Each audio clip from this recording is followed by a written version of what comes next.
Nós iniciamos pela manhã uma nova série para o mês de novembro, a série chamada Eis-me Aqui. E de manhã o pastor Guto nos trouxe um personagem quase anônimo, no mesmo texto, na mesma história que nós vamos falar nessa noite. O pastor Guto falou sobre Ananias, aquele discípulo anônimo que foi batizar Paulo e orar por ele. E agora eu quero falar então do apóstolo Paulo, do seu chamado e o que isso implica para a minha e para a sua vida hoje. Então abra sua Bíblia em Filipenses capítulo 3, versículo 7 ao versículo 11.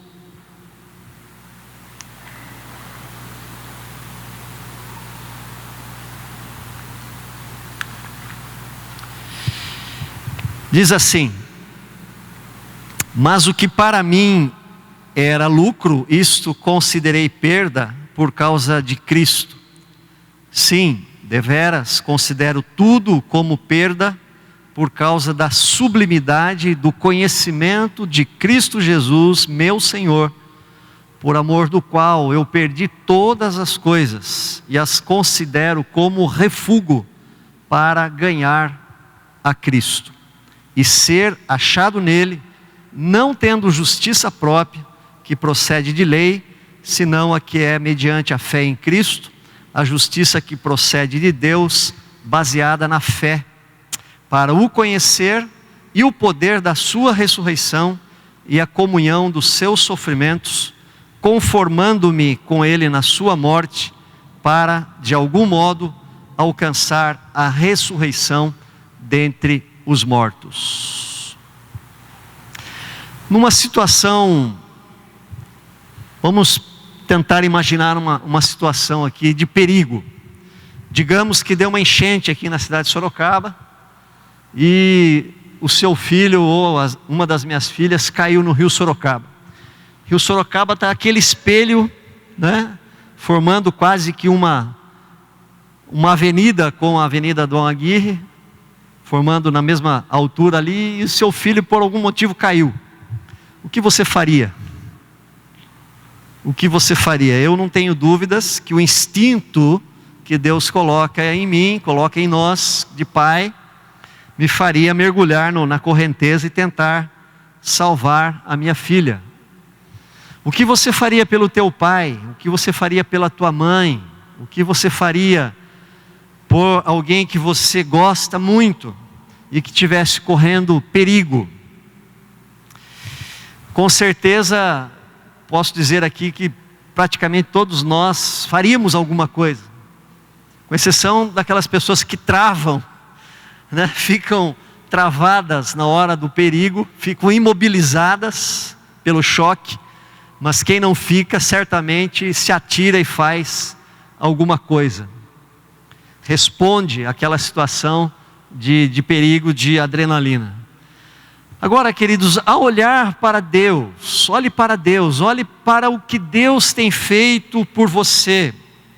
Quando nós olhamos para Deus e vemos o quanto Deus tem nos abençoado, o quanto Deus tem feito, o quanto Deus tem nos dado, o quanto Deus tem sido bom, o quanto Ele tem nos protegido, o quanto Deus tem respondido às nossas orações. Quando nós olhamos também para o Filho de Deus, Jesus Cristo, o quanto Ele nos amou, o quanto Ele sofreu para nos perdoar e nos salvar, o castigo que Ele levou, os socos, os pontapés, as cusparadas, os açoites, os xingamentos, a vergonha de fazer todo aquele trajeto sem roupa até o Monte Calvário. O quanto Jesus Cristo abriu as janelas do céu e temos sido abençoados com toda sorte de bênçãos espirituais nas regiões celestiais. E ainda Jesus disse que Ele foi à frente para nos preparar um lugar, para que onde Ele esteja, nós um dia também estejamos. Diante desse grande amor, qual é a tua posição?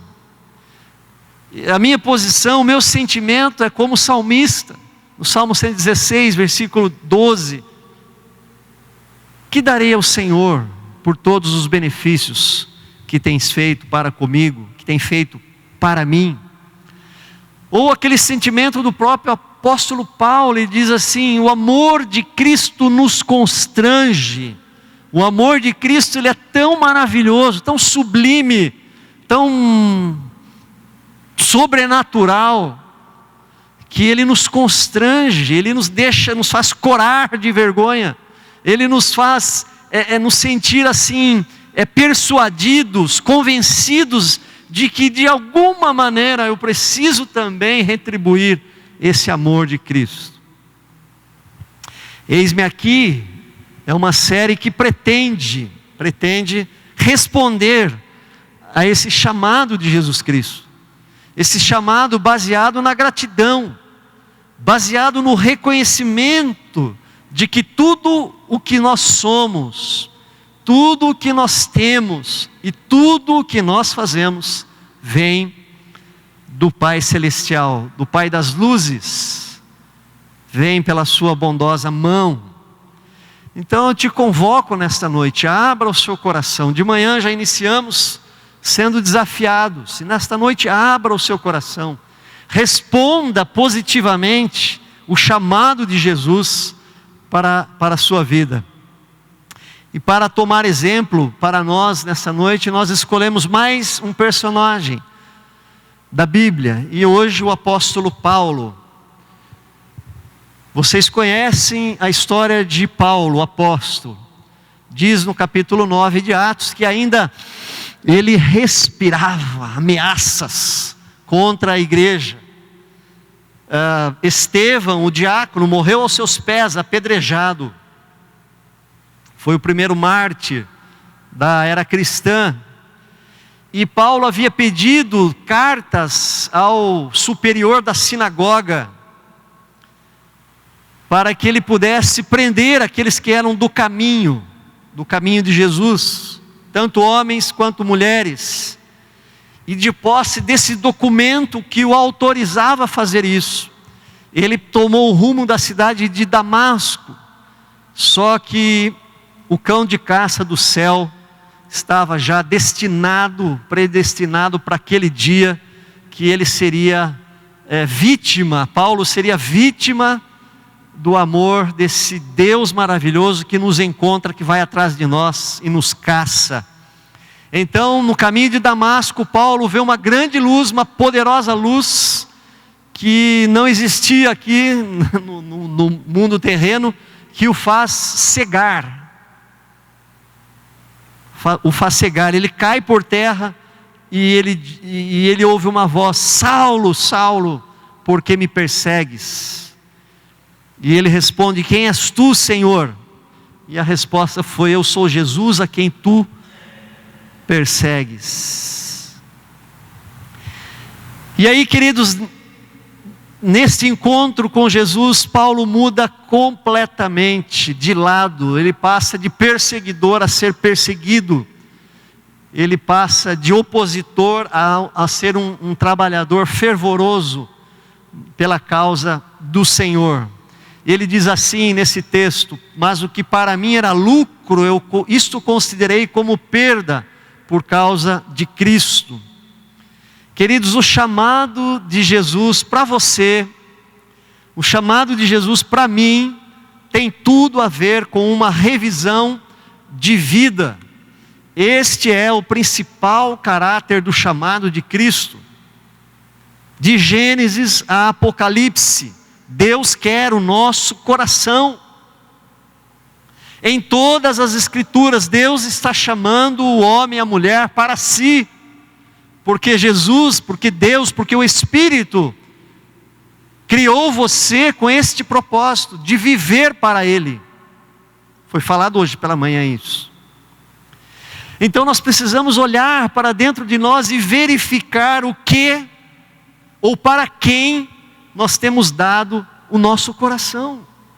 Para onde tem pendido o nosso coração? O apóstolo Paulo, ele tinha o maior orgulho de ser fariseu. Ele diz: eu era hebreu de hebreu, da gema, da tribo de Benjamim, circuncidado ao 8º dia. Paulo se sentia o maior religioso. Paulo se sentia o melhor crente, a melhor pessoa. Paulo era alguém que não tinha absolutamente nada para ser repreendido. Eu diria que Paulo jamais participaria do 30 semanas que nós estamos tendo aqui na igreja. E isto porque ele se considerava irrepreensível, ele não tinha nada para mudar, para consertar. E era nisso que estava o seu coração e a sua alegria. Ele confiava nessa justiça própria, ele tinha orgulho de ser santo, de ser religioso, de ser sincero. Ele se achava o mais justo dos justos. Mas depois do chamado: Saulo, Saulo, por que me persegues? Ele mudou completamente, totalmente. Ele considerou aquilo que lhe dava mais sentido e mais alegria, ele considerou como perda por causa de Cristo. Queridos, o chamado de Cristo, ele é confrontador ou confrontativo. Ele exige de nós uma postura. O chamado de Cristo exige que nós olhemos para dentro, que nós investiguemos o nosso coração. E Jesus nos chama para uma revisão de valores. E Jesus nos chama a uma decisão. Você precisa tomar uma decisão em relação a Jesus Cristo. Esta ideia está bem explícita nos encontros com Jesus nos evangelhos. Por exemplo, Jesus disse a Nicodemos, um homem honesto: olha, Nicodemos, você precisa nascer de novo. Ser bom não basta. Você precisa converter, morrer o velho homem, nascer um novo homem. Todos nós precisamos. Jesus olha para a prostituta e ele diz assim: olha, ninguém te condenou? Não, eu também te perdoo. Só que tem uma coisa: vai e não peques mais. Você não pode encontrar-se com Jesus e continuar sendo a mesma pessoa. É necessário nascer de novo. Todos nós precisamos nascer de novo. Você não pode tão somente gostar de Jesus. Aliás, até hoje, eu não achei uma pessoa que não goste de Jesus. Todos gostam de Jesus. Mas você não pode apenas gostar de Jesus, você não pode apenas desejar os seus benefícios. Você precisa hoje responder o seu chamado para mudar de rumo, mudar de vida. E sabe por que Jesus nos confronta? Porque Ele nos oferece algo extremamente maior e melhor. O Paulo, ele diz assim: deveras considero tudo como perda por causa da sublimidade do conhecimento de Cristo Jesus, o meu Senhor. É por isso que Jesus exige uma mudança de vida de nós, porque Ele nos oferece algo muito maior, mais sublime. A vida nova que Jesus nos oferece é uma vida muito melhor do que a vida velha. Porque a vida natural do homem que nasce e cresce sem ter contato com Jesus é uma vida, sem ele saber, de escravidão do pecado. Aliás, muitas pessoas nem sabem o que é pecado, ou cometem pecado sem achar que é pecado. Mas a nova vida nos mostra onde nós vivíamos e ela nos liberta. Nos liberta de quem? Nos liberta de nós mesmos. Olha que interessante. O Evangelho nos liberta de nós mesmos. O maior problema meu sou eu. Não é minha esposa, não é as pessoas do meu convívio, do meu trabalho, não. O Evangelho nos liberta dos nossos vícios. O Evangelho nos liberta dos nossos medos, das nossas inseguranças, das nossas angústias. E Paulo descobriu isso. Ele percebeu claramente que estava equivocado, porque o bibelô de Paulo, aquilo que ele considerava mais importante, que era lucro, orgulho para ele, ele descobriu que era medíocre, que era pobre, pequeno, diante da grandiosidade que Cristo lhe oferecia. Ele descobriu que Jesus era pérola de grande valor. Ele descobriu que Jesus era a dracma, a moeda perdida, que a mulher para tudo e vai procurar aquela moeda. Paulo descobriu que Jesus era o tesouro escondido, pelo qual a pessoa foi e vendeu todas as suas posses para comprar aquele campo, para possuir aquele tesouro. Queridos, a vida sem Cristo, ela é vazia. A vida sem Jesus é mais do mesmo. Nós precisamos de adrenalina constantemente para nos alegrar. Somos como viciados, precisamos de mais droga para nos satisfazer. E quando consumimos a droga, passado pouco tempo, nós ficamos deprimidos.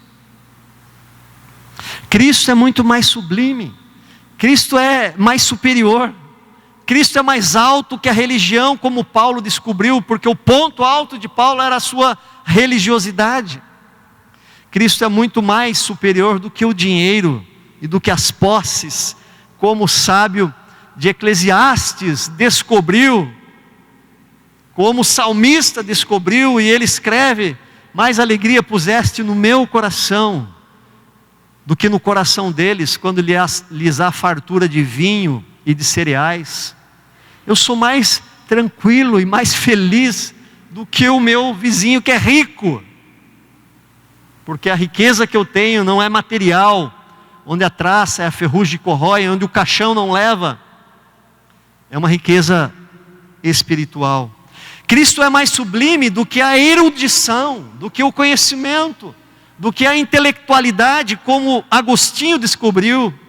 E ele disse: criaste-nos para ti, ó Deus, e o nosso coração não descansa enquanto não repousar em ti. Cristo é mais sublime do que o prazer sexual, como a mulher samaritana descobriu. E ela vai e chama as pessoas daquela aldeia, e ela diz: vinde e vede um homem que me disse tudo quanto tenho feito. Será este porventura o Cristo, o Messias? Cristo, amados, é mais sublime, mais superior, mais alto que os nossos compromissos urgentes, como Maria descobriu.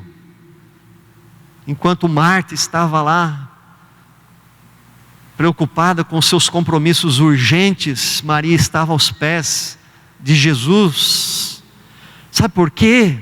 Porque Jesus sacia a nossa sede, porque Cristo mata a nossa fome existencial, porque Cristo nos dá um completo sentido para viver, porque Cristo afugenta do nosso coração todo sentimento de inutilidade, de vazio, de medo, de angústia e depressão. Porque Cristo nos faz ser inundados pela glória do céu,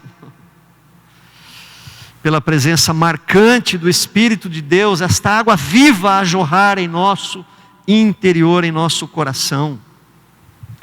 Por isso ele diz: sim, deveras eu considero tudo como perda, tudo como refúgio, por causa da sublimidade do conhecimento de Cristo meu Senhor, pelo amor do qual eu perdi todas as coisas e considero como lixo para ganhar a Cristo. O chamado de Jesus para você tem a ver com algo muito maior do que qualquer coisa nesse plano terreno. E Paulo continua e diz, esqueci de colocar, o chamado tem a ver com algo muito maior, mas também Paulo diz: e ser achado nele, não tendo justiça própria que procede da lei, não tendo justiça própria que procede da lei. O chamado tem a ver com a graça de Deus. O chamado de Cristo tem a ver com uma troca muito substancial e importante, uma troca de fundamento, uma troca de pilar, uma troca de base.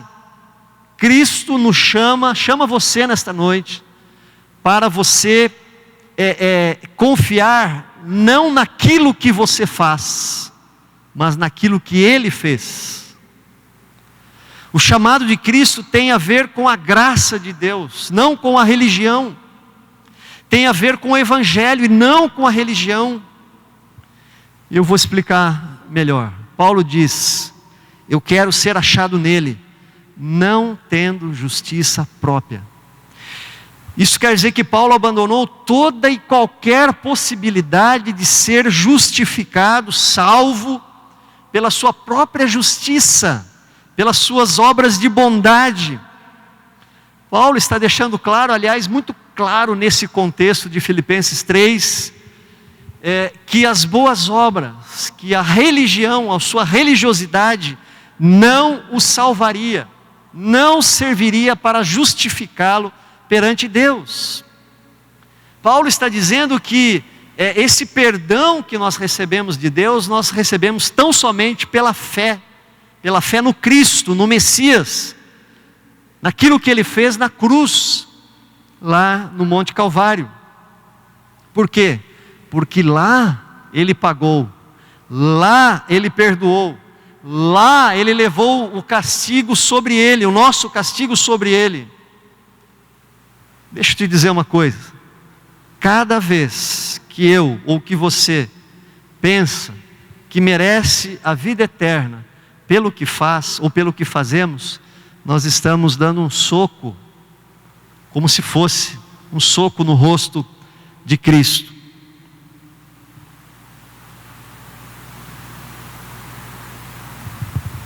Se nós fizermos isso, nós estaremos batendo no peito e dizendo: eu posso me salvar, independente do sacrifício de Cristo na cruz. Ah, queridos, quem pensa assim ainda está no antigo fundamento que Paulo considerou como lixo, que se chama religião. Paulo trocou o fundamento, nós precisamos trocar também o fundamento. A não ser que você consiga guardar 100% da lei de Deus. Se você conseguir guardar 100% da lei de Deus, amém. Bata no peito e diga e se considere como Paulo se considerava, irrepreensível. Mas se você reconhece que você não consegue guardar toda a lei de Deus, então se submeta, se coloque debaixo, ou melhor, se coloque debaixo da graça de Deus, dessa graça que é baseada na fé e não em nossas obras. Deixa eu perguntar para você nessa noite: você já fez isso? Ou ainda você confia em você? Paulo continua e ele diz: para o conhecer e o poder da sua ressurreição e a comunhão dos seus sofrimentos, conformando-me com ele na sua morte. Presta atenção, que estranho Paulo dizer isso, conformando-me com ele na sua morte. O chamado de Cristo tem a ver com o estilo de vida que Jesus viveu. Aliás, quando a Bíblia fala sobre eleição, quando a Bíblia fala sobre predestinação, ela fala que Deus nos escolheu antes da fundação do mundo, para que nós fôssemos parecidos, conforme a imagem do seu Filho, o primogênito dentre todos. O primogênito entre muitos irmãos, Romanos 8, 29. Jesus então é o primogênito. Jesus é o irmão mais velho. Jesus é o modelo. Jesus é o padrão, a referência, para que sejamos parecidos com Ele. Parecidos com Ele. E como Ele foi? Como Ele viveu? devemos ser parecidos com Ele. A vida de Jesus foi um mar de rosas? A vida de Jesus foi acomodada ao sistema? A vida de Jesus foi fixa e estática num lugar? A vida de Jesus foi de indiferença em relação aos pobres, aos necessitados, aos abandonados, às viúvas, às crianças? Jesus teve uma vida de junção e coadunação com o poder político? A vida de Jesus foi de riqueza? Foi de sombra e água fresca? Quando respondemos ao sublime chamado de Cristo, nós ganhamos, amados, o bônus da salvação, o bônus da paz, o bônus do sentido, da satisfação espiritual, da vida eterna. Mas também ganhamos o ônus do chamado para ser discípulo de Jesus, de sermos contraculturais, de andarmos na contramão da sociedade, de andarmos na contramão da moda. E aí está o preço do chamado. Para não fazer o que o mundo faz, para não andar como todo mundo anda, para não pensar como todo mundo pensa. Esse é o chamado, tem um preço. Tem um preço. Jesus disse: se alguém quer vir após mim, a si mesmo se negue, e a cada dia tome a sua cruz e siga-me. O chamado de Cristo é para ser como Ele foi. O chamado de Cristo é para andar como Ele andou. Por isso Paulo nesse texto ele diz: sim, deveras considero tudo como perda, por causa da sublimidade do conhecimento de Cristo Jesus, meu Senhor. Meu Senhor. Deixa eu te dizer uma coisa: Jesus, muito mais do que ser o teu Salvador, Jesus quer ser o teu Senhor. Porque se Ele for o teu Senhor, Ele será consequentemente o teu Salvador. No livro que eu escrevi sobre sofrimento, eu trato exatamente um dos pontos, é essa questão. Uma das grandes respostas cristãs ao sofrimento é a seguinte: se o meu Senhor sofreu, sendo santo, puro, imaculado, como eu, um pecador, não vou sofrer? Quero ser melhor do que Ele? Não posso, não posso. O chamado de Cristo tem um preço, mas vale demais a pena, vale demais a pena.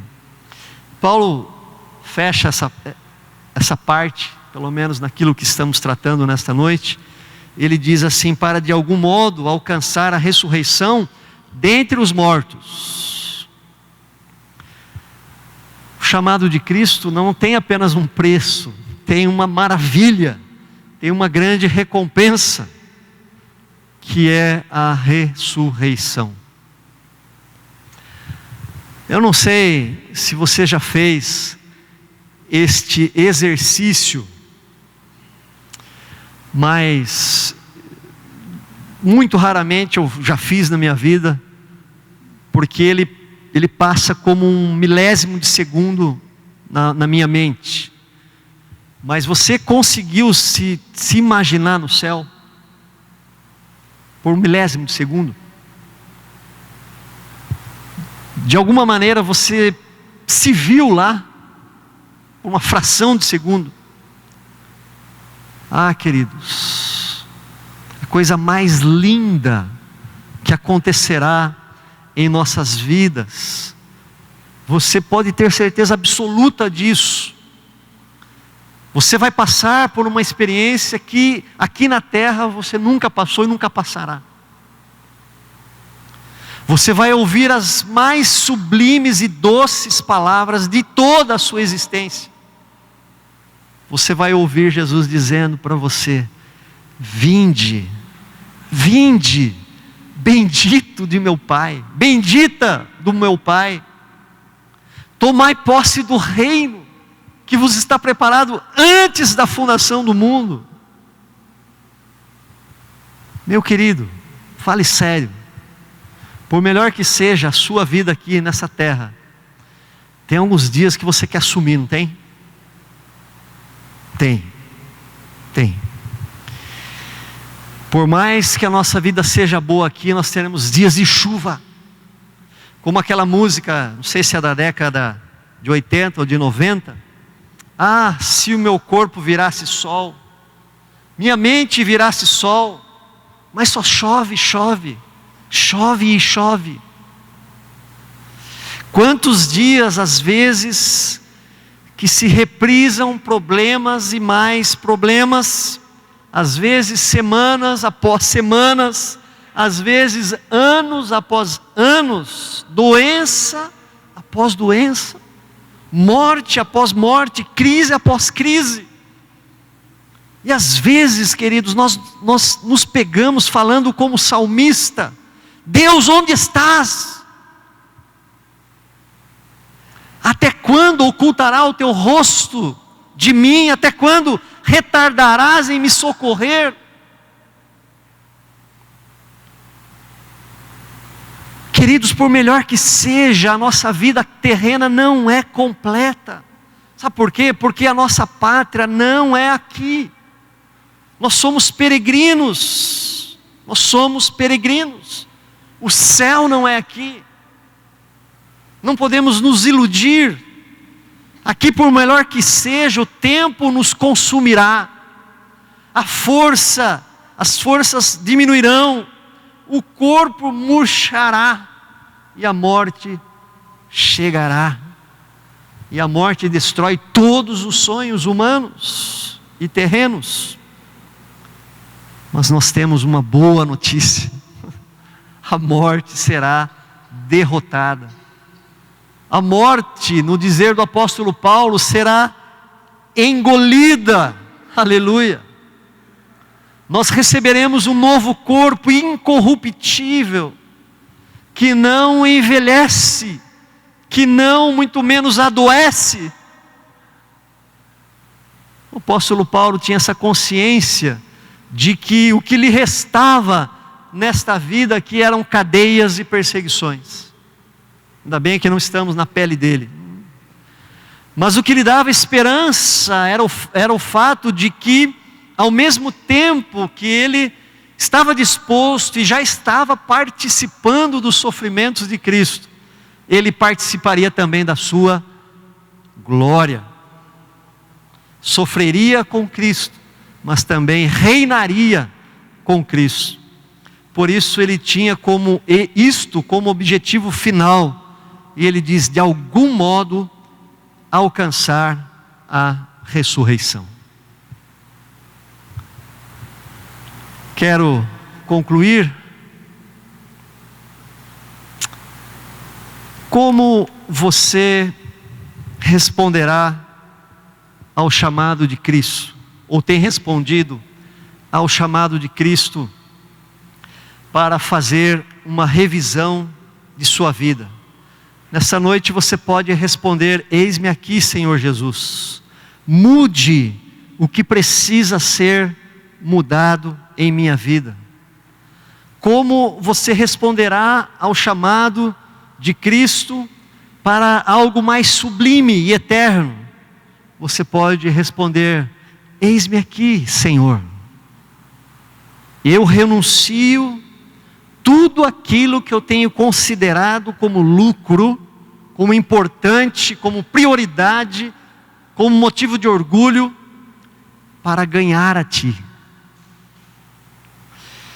Como você responderá ao chamado de Cristo para viver debaixo da graça e não dos méritos, dos seus próprios méritos? Você pode responder: eis-me aqui, Senhor. Não quero confiar mais em mim, mas eu quero confiar, não quero confiar na minha justiça própria, mas tão somente, absolutamente, no Teu sacrifício na cruz. Como você responderá ao chamado de Cristo para tomar parte nos sofrimentos dele? No sofrimento e no preço que cabe a cada discípulo de Jesus. Você pode responder assim: eis-me aqui, Senhor. Eu quero enfrentar o que preciso for para ser achado em Ti, para ser encontrado em Ti. Como você responderá ao chamado de Cristo para receber a recompensa da vida eterna? Você pode responder: eis-me aqui, Senhor, eu quero morar contigo na eternidade. Um dia, aos 17 anos, pisando em 2 barcos, em 2 canoas, num rio muito profundo, Jesus disse: Fernando, o que você quer? Você quer me seguir ou você quer me abandonar? Você não está fazendo nenhuma coisa nem outra. Eu me senti encurralado e jogado contra uma parede. Parecia que tinha alguém empurrando o meu peito.